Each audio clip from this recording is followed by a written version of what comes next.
Hi everyone, welcome to my another mini blog. আজ ছিল আমার স্টুডেন্টের জন্মদিন, তাই দুপুরবেলা বেরিয়েছিলাম ওর জন্য একটা গিফট কেনার জন্য।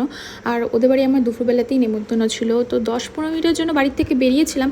আর এত পরিমাণে গরম পড়েছে আজকে, মনে হচ্ছিল সেদ্ধ হয়ে গিয়েছি। যাই হোক, বাড়ি এসে ঝটপট করে স্নান করে নিয়েছিলাম, কারণ অনেকটা বেলা হয়ে গিয়েছিল।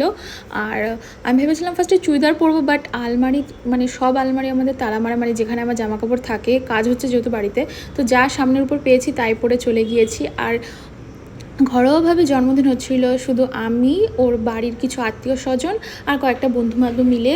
তো ঘরোয়াভাবে হচ্ছে যেহেতু, এই ঠিকই আছে, তাই গিয়ে দেখলাম এই উপর দিয়ে হ্যাপি বার্থডে লিখেছে। আর আমি যাওয়া মাত্রই তো ওর ভাই আমার কোলে চলে এসেছে। ওখানে আমি যতক্ষণ ছিলাম ওর ভাই আমার কাছেই ছিল। আমি যাওয়া মাত্রই ওই ভাই আমার কাছে চলে এসেছে। আর ও আমি পড়াতে গেলেও আমার কাছে চলে আসে, এমনি গেলেও আমার কাছে চলে আসে।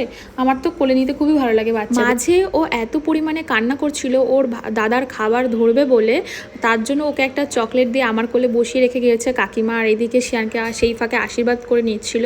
তারপরে ও এমন কান্না জুড়েছে যে ওকে না নিয়ে আর পারলো না, ওকে নিয়েই শেষমেশ শিয়ানকে কেক কাটতে হলো।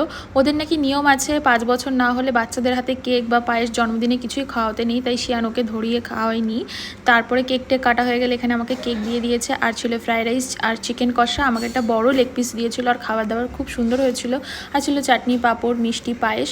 তো খাওয়া দাওয়া হয়ে গিয়েছে, তারপরে একটু বসে বসে এদের সাথে খেলা করছিলাম। তো আজকের ভিডিওটা অবধি, ভালো লাগলে অবশ্যই লাইক করে দিও। Thank you for watching, by.